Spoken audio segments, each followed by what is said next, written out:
Hey everyone, this is Miguel from TQP Ministries. First of all, I want to say thank you for rating, reviewing, subscribing, and liking our podcast. Definitely thank you for that. Your support sustains our podcast. We actually don't ask for anything financially. I simply ask that you keep me in your prayers, that you rate, review, and tell a friend to tell a friend. Now, you may be asking yourself, it's Sunday afternoon. What you doing right now? Put it on a podcast.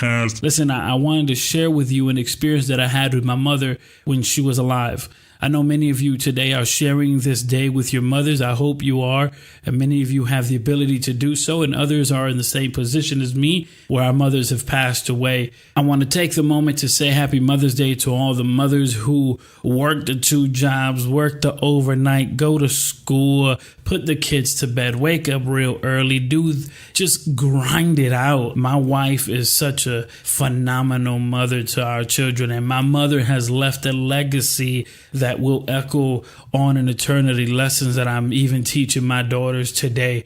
And so the power of a woman, the power of a mother is so tremendous. Actually, our pastor was speaking about the power of a mother and how influential she can be in the life of her children, using the example of Timothy, how Paul tells him that he should maintain that faith that his mother and his grandmother had instilled in him. And I'm sure you all have mothers and grandmothers that have just paved the way of faith for you.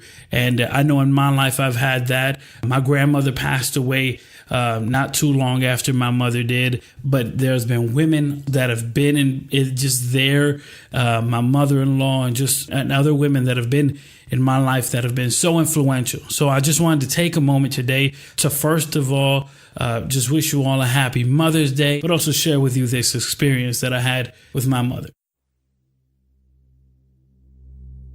A few years ago, my mother was diagnosed with cancer. She really wasn't given a long time to live. When she shared the news to us, she was already very sick, and it was something of a shock to us. We knew she was in and out of the hospital, but she never stood in the hospital. It was always something where she would go in for analysis or some type of blood work or something of that nature. So nobody really thought something major, though we saw her beginning to get very sick.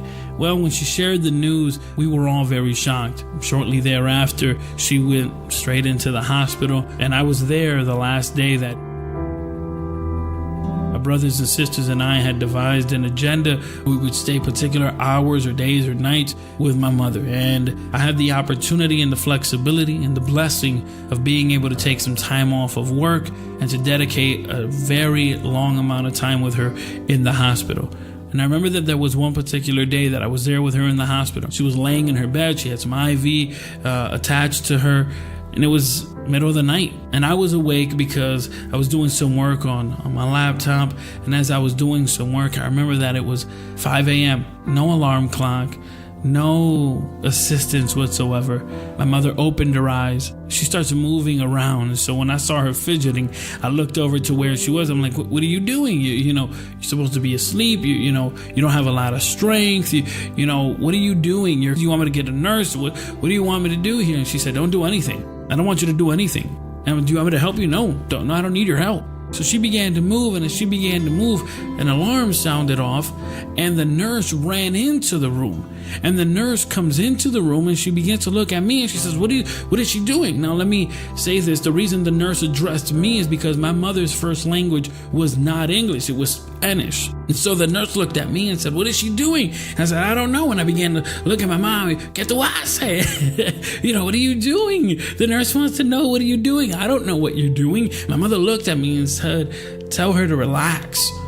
And I looked at the nurse and I looked at my mom. She said, go ahead, tell her. And I said, my mom said to relax, tranquilízate. And the nurse said, but what is she doing? She can't move like that. And I said to my mother, listen, she needs to know, what are you doing? And she looked at me and she looked at the nurse and she said, tell the nurse that I'm about to pray. And I said to the nurse, my mom says she has to pray. And the nurse said, are you going to help her?